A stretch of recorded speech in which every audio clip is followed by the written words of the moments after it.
이 땅에 오셔서 우리의 죄값을 대신하여 고난당하시고 십자가에 달려 죽기까지 순종하신 우리 구주 예수 그리스도의 놀라우신 은혜가 지금부터 영원까지 늘 함께 하시기를 주님의 이름으로 축원합니다.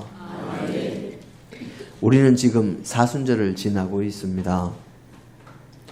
사순절은 이 땅에 오신 주님께서 고난당하신 것을 기억하고 기념하는 절기요. 이 사순절의 마지막은 고난주간이 있고 그 가운데 주님의 고난뿐만이 아니라 십자가에서의 죽음도 기억하고 기념하는 이 교회력상의 절기입니다. 주님께서 이 영원하신 분이시요 창조주 되시는 하나님 아버지의 독생자가 되시며 우리의 구주가 되신 주님께서 이 땅에 오셔서 고난을 당하신 이유는 오직 한 가지입니다.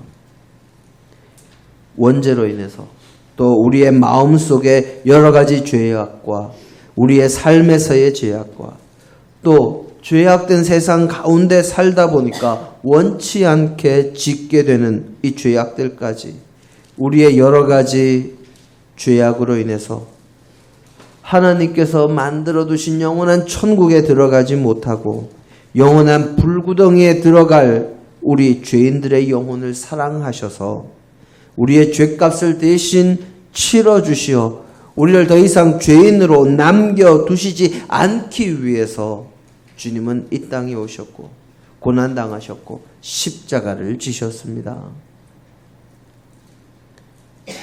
이 은혜에 감사하는 믿음의 백성들이 되어야 합니다. 우리가 이것을 믿는 것이 우리 신앙의 가장 출발점임을 우리는 기억해야 합니다.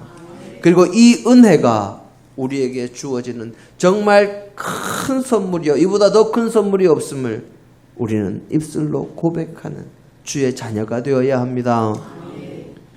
그렇게 오직 우리를 위해서 아무런 죄가 없으신 주님께서 고난을 당하시고 그 고난당하신 것만으로는 우리의 죄값을 다 치르는데 부족함이 있어서 우리의 육신과 마음의 죄악을 온전히 감당하시기 위해서 우리의 모든 죄값을 다 이 당신께서 치르시기 위해서 결국 고통스럽고 치욕스러운 십자가에 달리는 그 죽음의 형벌까지 사형까지 스스로 당하셨습니다. 그것으로 우리에게 목숨까지 내어주심으로 사람이 치를 수 있는 모든 죄값을 저희를 대신해서 다 치러주셨습니다. 여전히 죄 가운데 있는 저희들의 영혼을 죄로 인해 영원한 형벌의 장으로 가는 것 외에는 방법이 없는 이 불쌍한 저희들을 위해서 죄값을 치러주셔서 저희가 영원한 불구덩이에 들어가는 것이 아니라 영원한 천국에 들어갈 사람이 될 수 있는 그 길을 열어주셨습니다. 어떻게 하면 영원한 형벌, 자신의 행함으로 또 자신이 말로 자신의 생각으로 지은 모든 죄로 인한 그 죄의 값을 이 땅에서 다 치르지 않았고 다 치를 수도 없는 그 우리의 죄값을 그분이 우리를 대신해서 치러주신 것이 될까요? 우리가 주님을 믿으면 됩니다. 우리가 주님을 믿으면 우리의 모든 죄가 우리의 모든 죄값을 주님께서 치러주신 것으로 바뀝니다. 그러기 위해서 우리가 해야 하는 것이 있습니다. 그동안 우리가 잘못 살았던 것에 대해서 온전히 회개하고 주님께서 우리의 죄값을 치러주셨음을 믿고 감사하며 우리의 죄로 인해 잘못된 것들을 우리가 다시 올바르게 바꾸기 위해서 노력할 때 그 모든 죄로 인해 영원한 형벌의 자리로 갈 우리가 주님의 은혜로 주님께서 우리의 죄값을 대신 치러주심으로 영원한 천국으로 들어갈 주님의 백성, 주님의 자녀가 되는 것입니다. 그 길 외에는 우리가 우리의 죄를, 우리 스스로가 우리를 구원할 길이 없습니다. 내 스스로 또는 나의 힘으로, 나의 능력으로, 나의 물질로, 나의 권세로 나를 구원할 수 있다 하는 그런 생각은 교만이요, 허황된 거짓일 뿐입니다. 그래서 사순절은 늘 회개로 시작합니다. 사순절의 첫날을 어떻게 부르는지 기억하십니까? 성회 수요일 또는 제의 수요일입니다. 성회라는 말은 거룩한 모임이라는 뜻이지요. 이 제의 수요일에서 제라는 말은 불에 타고 남은 죄를 말하지만, 이 죄 위에 앉아서 죄를 자신의 머리에 뿌려서 뒤집어 쓰는 것은 자신에게 죄가 있음을 고백하며 그 죄를 사함받기 위한 회개의 행동입니다. 사순절의 첫날이 이 회개와 연관이 있을 수밖에 없는 것은 주님의 고난이 우리의 죄로 인한 것이니, 우리가 회개하지 않고는 이 사순절에 들어와서도, 그리고 사순절의 절기를 그냥 지내서도 안 되기 때문입니다. 우리의 죄로 인해 주님께서 고난과 십자가 사역까지 감당하시는데, 자신의 죄를 회개하지 않고 자신의 삶과 자신의 마음속에 그대로 자신의 죄를 담고 있다면 주님의 고난을 헛되게 하는 것이요, 주님을 다시 십자가에 못 박을 준비를 하는 행동이 되는 것이기 때문입니다. 그래서 사순절에 들어오기 전에 또는 사순절을 지나는 시간 동안에는 성도라면, 하나님의 백성이라면 반드시 자신의 모든 죄를 회개하고 주님의 고난과 주님의 십자가 보혈 앞에 그 모든 죄를 내어놓고 회개해야 하고, 다시는 같은 죄를 범하지 않도록 최선을 다해 바르게 살아갈 뿐만 아니라, 자신의 죄로 인해서 잘못된 것이 있다면 그것을 바로잡기 위해서 최선을 다하는 삶으로 자신의 삶을 바꾸고 자신의 주변을 바꿔야 합니다. 그것이 진정으로 주님을 믿고 주님의 고난과 보혈에 감사하며 회개하고 죄 씻음 받은 성도들이 살아가는 삶의 방식이요, 올바른 회개의 모습입니다. 사순절을 지나며 우리는 진정한 회개가 어떤 회개인지 살펴보고 주님의 고난을 헛되게 하지 않는 믿음의 백성이 되기를 간절히 원합니다. 한 선교사님이 아프리카의 오지를 다니면서 하나님의 말씀, 예수 그리스도의 복음을 전하시면서 사명을 감당하고 있었습니다. 선교 사명을 감당하기 위해서는 먼저 이 원주민들을 이해해야 되니까 원주민들의 말도 여러 가지 배우고 그 사람들의 습관이나 문화도 배우고 어떻게든 원주민들과 섞일 수 있고 그들을 이해하기 위해 노력했습니다. 그것으로 사명을 감당하려고 최선을 다했지요. 어느 날 평소에 이 선교하러 가던, 전도하러 가던 그 부족과 그 마을을 벗어나서 다른 곳에 있는 마을 사람들에게 복음을 전하기 위해서 가다가 길을 잘못 들었는지 그만 헤매게 됐습니다. 조금만 더 가다 보면 길이 나오겠지 하고 이리저리 헤매다가 잘못해서 덫을 밟았습니다. 다행히 이 사람의 이 육신을 상하게 하는 덫이 아니고 거꾸로 매다는 이 덫이어서 몸이 상하지는 않았는데 이 얼마나 여기에 매달려 있어야 하는지도 모르고 또 자기 혼자서는 벗어날 수도 없고 해서 불안함에 이 마음이 떨리는 상황이었습니다. 그런데 다행히도 잠시 후에 사람들의 말소리가 들립니다. 동물을 잡으려고 놓은 덫에 자신이 걸린 것이라고 생각했던 이 선교사님이 이제 사람이 오면 자신은 구원을 받겠구나 하고 생각하고 소리를 칩니다. 도와달라. 여기 사람이 덫에 걸려 있다. 그 소리에 주변에서 들리던 말소리가 갑자기 뚝 끊어지고 우르르 달려오는 발소리가 대신 들립니다. 선교사님 옆에 온 사람들이 선교사님의 모습을 보고 구해주는 것이 아니라 아주 좋아합니다. 생각보다 큰 놈이 걸렸다고. 그들의 말을 들으면서 가만 들어보니까 식인종이란 걸 알게 됐습니다. 선교사님은 이제 순교를 각오했습니다. 그런데 그들에게 잡혀서 도착한 마을에서 아주 의외의 상황에 직면합니다. 식인종들의 족장이 이 붙잡혀온 선교사님을 보더니 이름을 부르면서 아주 반갑게 대하고 그리고 괜찮냐고 묻고는 이 자신을 묻고 있던 그 포승을 다 풀어줍니다. 조금 더 이야기하면서 자세히 살펴보니까 옛날에 이 선교사님이 대학 다닐 때 그곳에서 같이 공부하던 아프리카에서 유학 왔던 학생이었습니다. 선교사님이 아니 유학까지 와서 배운 사람이 어떻게 이렇게 사람을 잡아먹는 일을 하느냐고 따지며 물었더니 그 족장이 이렇게 대답하더랍니다.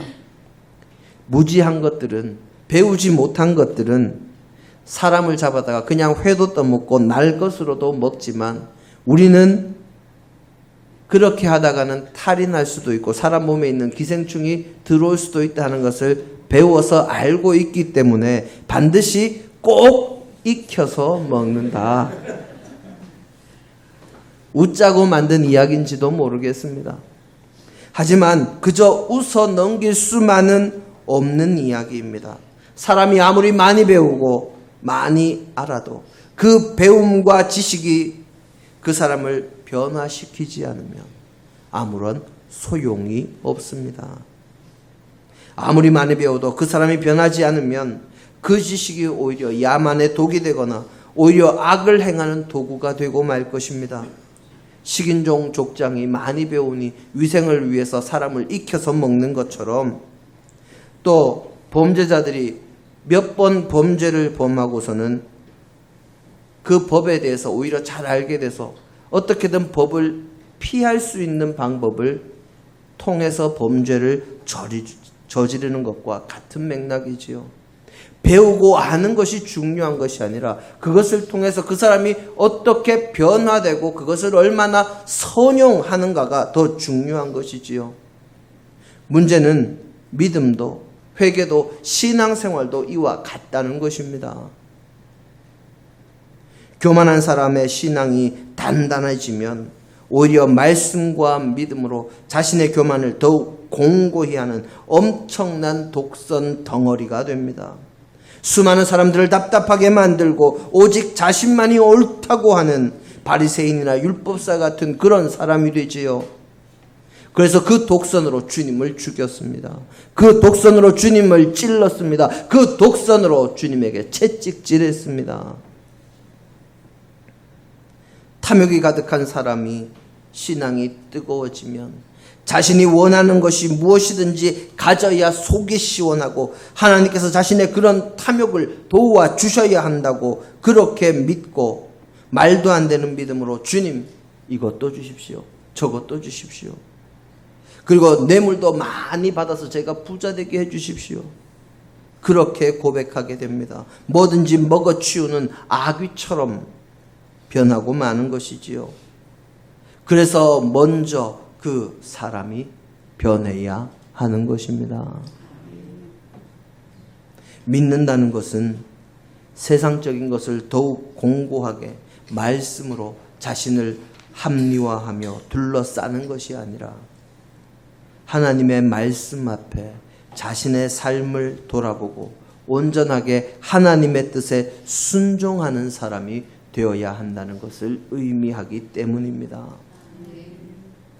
그것을 오늘 우리의 본문에서 요엘 선지자는 옷을 찢지 말고 마음을 찢으라 하고 그렇게 말씀으로 선포했습니다. 요엘 선지자가 이스라엘 백성들에게 선포한 말씀은 이스라엘 백성들이 하나님의 뜻을 온전히 따르는 것이 아니라 온갖 악한 길로 하나님만을 믿고 따르는 길이 아니라 자신들의 욕심을 따라 행하는 길로 나아가는 것을 보고 그저 겉으로 보이는 것에만 하나님을 따르는 것처럼 나타내거나 자신들의 잘못에 대해서 회개하는 척하고서 다시 악의 길로 돌아가는 것이 아니라 진정으로 회개하고 하나님의 뜻을 따르는 길로 돌아서라는 것을 비유적으로 옷을 찢지 말고 마음을 찢으라 하는 말로 선포한 것입니다. 당시에 이스라엘 백성들은 크게 슬픈 일이나 마음이 괴로운 일이 있으면 그것을 옷을 찢는 행동으로 표현했고 자신의 죄악을 깨닫고 회개할 때에도 옷을 찢어서 다시는 그런 행동을 하지 않을 결단을 나타내기도 했습니다. 하지만 요엘 시대의 이스라엘 백성들은 겉으로 드러나는 모습은 하나님의 말씀을 듣거나 하나님 앞에 나올 때 옷을 찢으며 또는 깊이 회개하는 모습으로 나오지만 실제의 삶으로 돌아갈 때면 여전히 변하지 않는 모습을 보였습니다.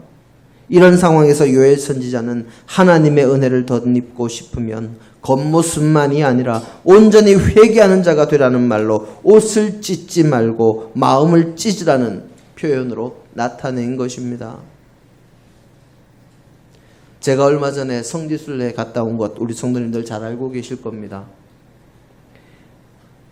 거기에 함께했던 목사님 가운데 한 분이 성지순례 갔다 오다가 가방 하나를 놓고서 그냥 인천공항에서 자신 사시는 곳까지 내려오셨답니다. 그런데 그 가방 안에 그냥 일반 짐이면 포기를 하겠는데 몇 달 전에 교통사고 당해서 죽은 아들의 유품이 그 가방 안에 하나가 들어있었답니다. 그래서 그 가방을 도저히 포기할 수가 없어서 그 목사님과 사모님이 인천공항에 가서 그 가방을 찾아보는데 찾을 수가 없고 해서 공항 경비대까지 가서 부탁을 해서 CCTV 돌리고 경찰이 입회해서 CCTV 돌려보고 경찰이 그 사람들을 특정한 다음에 자신들이 찾아서 알려줄 테니 돌아가 있으라 해서 기다렸더니 일주일 뒤에 그 사람을 찾을 수 있었답니다. 가방을 가져간 사람을. 그 가방을 가져간 사람을 만나서 가방을 돌려봤는데 보니까 가방 속에 있던 여러 가지 물건들이 다 사라지고 아들 유품 딱 하나만 남았더랍니다. 다른 것들은 어떻게 했는지 들어오면서 선물로 살 여러 가지 물건들, 기념품들 잔뜩 가지고 왔고 초콜릿 같은 간식들도 가득 들어있었는데 하나도 남지 않았고 거기에 들어있던 아들 유품 헤드셋 하나만 남아있었다고 그럽니다. 어떻게 된 거냐 물었더니 그 안에 들어있던 그릇들은 다 깨져서 버렸고 초콜릿은 먹었다라고 이야기를 하더랍니다. 그런데 그분들이 왜 그 가방을 가져갔는가 알아봤더니 단기 선교 갔다 오던 팀이었답니다.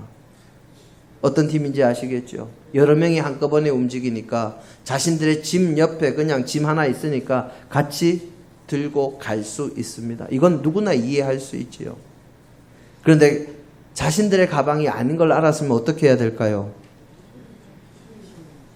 그런데 그 속에 있는 것 다 자기들 마음대로 처분했습니다. 그분이 목사님이니까 그냥 넘어갔지 만약에 그 가방의 주인이 다른 사람이었으면 어떻게 됐을까요? 얼마나 하나님의 영광을 가렸을까요? 믿음의 사람의 삶의 방식은 말씀을 읽고 묵상하고 그것을 암송하고 또 주님의 영광을 위해서 선교 나가고 그것도 중요하지만 나의 삶 자체가 변화되지 않으면 하나님의 영광 가릴 일들을 얼마나 많이 할지 모릅니다. 작은 것에서부터 회개하려면 온전하게 해야 합니다. 오늘 우리의 두 번째 본문 작은 것이라고 소홀히 하지 말고 모든 것을 죽게 하듯 하라고 그렇게 되어 있습니다. 남의 가방을 가지고 왔을 때 혹시 이것이 주님의 가방이다 생각을 했다면 그렇게 마음대로 그 속에 있는 거 다 까먹었고 다 그렇지 실제로 깨졌는지 그렇지 않은지는 알 수 없겠지만 그걸 마음대로 처리를 했겠습니까? 세상 사람들 같으면 점유 이탈물 횡령 혐의로 고소하고 재판장에 서야 될 그런 상황입니다. 회개를 하려면 온전하게, 완전하게, 제대로 해야 하는 것이지 어중간하게 하는 듯 마는 듯 해서는 안 됩니다. 그것은 진실한 회개도 아니고 그것은 그저 하나님 앞에서 눈속임하는 것밖에는 되지 않습니다. 하나님께서 우리에게 내가 거룩하니 너희도 거룩하라고 베드로전서 1장 16절에서 말씀하셨습니다. 하나님께서 죄에서 떠난 분이시니 우리도 죄에서 떠난 사람이 되라는 말씀이지요. 뿐만 아니라 주님은 사도 바울을 통해서 데살로니가 교회에 보낸 편지에서도 악한 것은 어떠한 모양이라도 버리라고 데살로니가전서 5장 22절에서 말씀하셨습니다. 주님도 이 주님의 온전한 백성이 되려면 회개해야 하고 회개하는 자는 악은 모양도 버리는 완전히 죄에서 떠난 자가 되어야 합니다. 중국의 유명 경영 컨설턴트이자 경영학자요 이 칭화대 교수인 왕중추라는 사람이 쓴 책 가운데 디테일의 힘이라는 책이 있습니다. 2020년도에 우리나라에 번역해서 출판됐고 지난 여름 8월 말쯤에 그 2편이 디테일의 힘 2편이 또 번역돼서 출간됐습니다. 2편이 나올 정도니까 그 책이 대단한 것처럼 보여서 한번 살펴봤습니다. 그 책 내용의 큰 줄기는 사소한 것이 모든 것을 바꿀 수 있다 하는 것이었습니다. 사소한 실수가 모든 것을 망칠 수도 있고 사소한 것이 모든 것을 완전하게 채우는 마지막 퍼즐 조각이 될 수도 있는 것이라고 하면서 아주 사소한 일이 큰 문제를 일으킬 수 있음을 중국의 한 냉동새우 회사의 사례를 통해서 이야기합니다. 중국 저장성에서 냉동새우를 판매하는 회사가 있었답니다. 유럽의 수입업체로부터 1000톤이나 되는 냉동새우를 납품해 달라는 주문을 받았습니다. 계약서를 작성하고 회사의 모든 역량을 총동원해서 이 납품 기일에 맞춰서 1000톤이나 되는 새우를 보냈습니다. 그런데 결과는 수입 거부, 제품 반송이었습니다. 수입을 거부당하고 반품된 것도 회사의 큰 타격이었는데 그 수입만 거부당한 것이 아니라 제때에 납품해주지 않아 제대로 된 것을 납품해주지 않았으니 우리에게 손해배상하시오 하고 손해배상 청구까지 당했다고 그럽니다. 문제가 뭐였는가? 그것은 바로 새우에서 발견된 클로람페니콜이라는 항생물질 0.2g 때문이었답니다. 0.2g 1000톤이라는 총 수출량의 50억 분의 1밖에 되지 않는 정말 사소한 양입니다. 그래서 중국 측은 인체에 어떠한 영향도 미칠 수 없는 미량이니까 당신들이 반품하는 것이 부당한 조치라고 그렇게 항의하고 중국 당국까지 나서서 중국에 대한 무역 장벽 만들기 아니냐 하고 그렇게 항변을 했답니다. 하지만 유럽의 수입업체 측에서는 사람이 먹는 식품인 냉동새우에서 발견될 수도 없고 발견돼서도 안 되는 이 항생물질이 발견됐다는 것은 식품에 대한 신뢰의 문제요. 이것은 오로지 중국 업체의 수준이 낮아서 생긴 일이니 중국 당국과 이 수출 회사가 모든 책임을 져야 한다 하고 그렇게 대답하더랍니다. 문제가 된 그 항생물질 클로람페니클이 검출되게 된 원인을 나중에 조사했더니 새우 껍질 벗기는 일을 하던 직원이 자기 손에 습진이 생겨서 그걸 치료하려고 바른 연고에서 묻어나간 거랍니다. 습진약 바르고 새우 껍질 까고 다음 날 또 습진약 바르고 와서 새우 껍질 까고 그게 며칠 반복되니까 0.2g의 이 항생물질이 새우에 묻은 겁니다. 이 0.2g이 회사에 큰 타격을 주었을 뿐만 아니라 국가 분쟁으로까지도 이어질 뻔한 사건의 원인이었습니다. 우리가 생각하기에 작은 일이, 우리가 생각하기에 아무것도 아닌 일이 정말 아무것도 아닌 것이 아닙니다. 시험 칠 때 작은 실수는 마이너스 1점에서 100점에서 99점을 받게 됩니다. 하지만 우리가 겪은 코로나 바이러스에 감염되는 것은 아무리 작은 양이라도 감염된 것은 감염된 것입니다. 아무리 작은 오염이라도 오염된 것은 오염된 것이지요. 우리의 죄가 아무리 작아도 우리가 아무리 많은 죄를 회개해도 아직 나에게 아무리 작은 죄라도 남은 것이 있다면 나는 아직 죄를 온전히 회개한 사람이 아니요.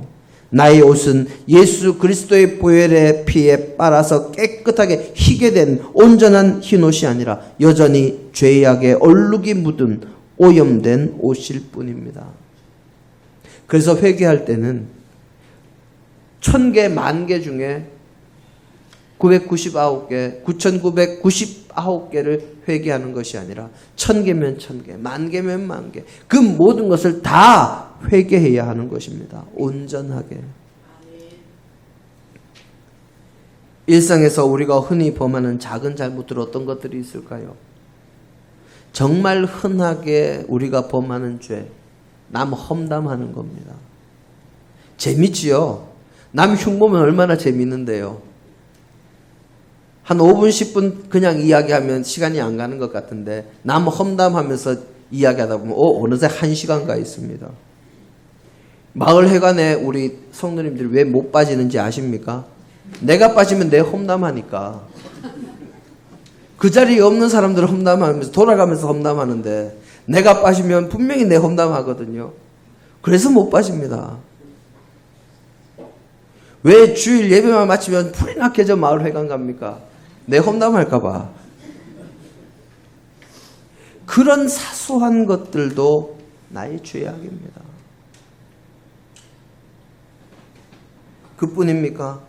무언가 잘못된 것, 부당한 것이 있을 때 분명히 저거 잘못됐으면 나서서 잘못됐습니다. 고쳐야 합니다. 해야 되는데 남이 나서주기를 바라면서 그저 그냥 가만히 있는 것. 그것도 죄입니다.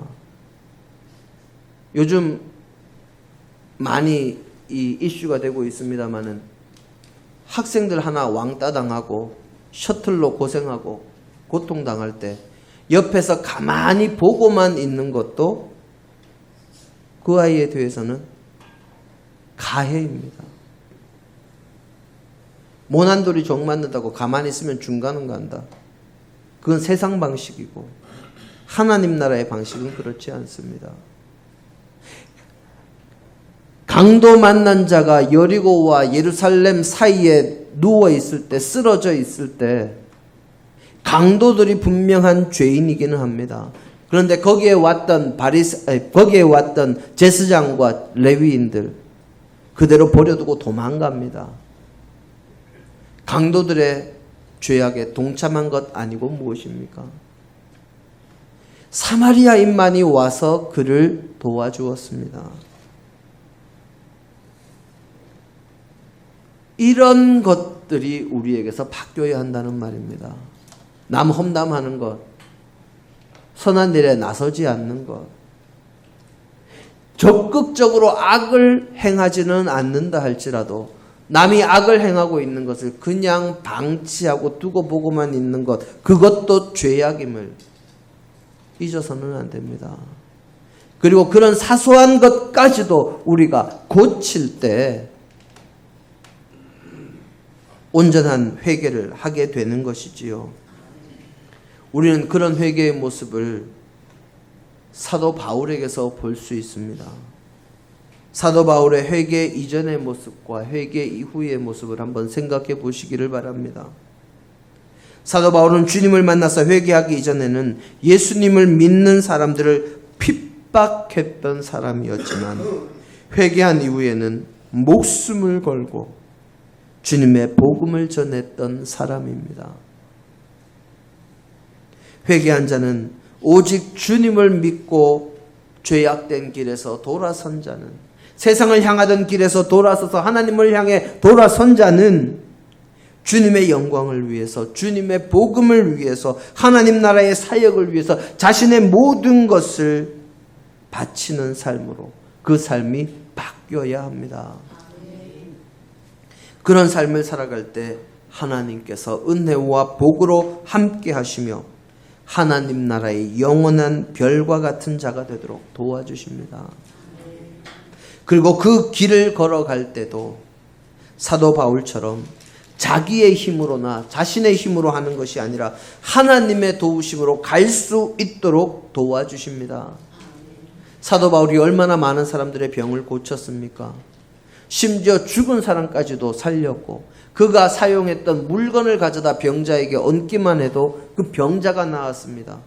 그런데 정작 사도 바울은 자신의 육신의 가시는 고치지 못했습니다. 왜 그럴까요? 자신의 힘으로 고치는 것이 아니기 때문이지요. 오직 하나님의 능력으로 고치는 것이기 때문이지요. 또한 하나님께서는 그것을 사도 바울이 늘 기억하라고 고쳐주시지 않고 내 은혜가 내게 족하다 그렇게 말씀하신 겁니다. 그래서 사도 바울은 고백합니다. 내가 약한 데서 강하여집니다. 나로서는 할 수 없지만 하나님의 힘이 거기에 임하실 때 나는 모든 것을 할 수 있는 사람이 된다고 그렇게 고백했지요. 사랑하는 성도 여러분, 회개로 시작하며 회개로 지나며 회개로 마무리해야 하는 사순절에 저와 여러분의 회개는 온전한 회개입니까? 아니면 아주 사소하다고 생각하는 일부를 남겨놓은 불완전한 회개입니까? 조금 변하는 거 아닙니다. 식인종이 사람을 날 것으로 먹지 않고 익혀서 먹는다고 식인종이라는 소리를 안 듣는 것 아닙니다. 죄인이 자신의 죄 가운데서 일부를 회개하고 일부만 죄값을 치른다고 죄인이 아닌 것입니까? 아직 그 죄는 남아있지요. 온전히 변하기 전에는, 온전히 회개하기 전에는 안 됩니다. 빚진 자는 홀이라도, 홀이가 뭡니까? 이 가는 털만큼이라도 남김없이 빚을 온전히 갚지 않고는 빚을 갚았다 이야기할 수 없는 것과 마찬가지입니다. 자신의 죄를 돌아보고 회개하고 그 모든 죄값을 사해 주시는 주님의 고난과 죽으심을 묵상하는 이 사순절에 어중간한 회개로, 일부만 고치는 회개로 여전히 죄인으로 남아서 주님의 고난과 죽으심을 다시 준비하는 사람이 되시겠습니까? 아니면 온전한 회개로 자신의 삶의 모든 것을 주님의 뜻에 맞게 바꾸는,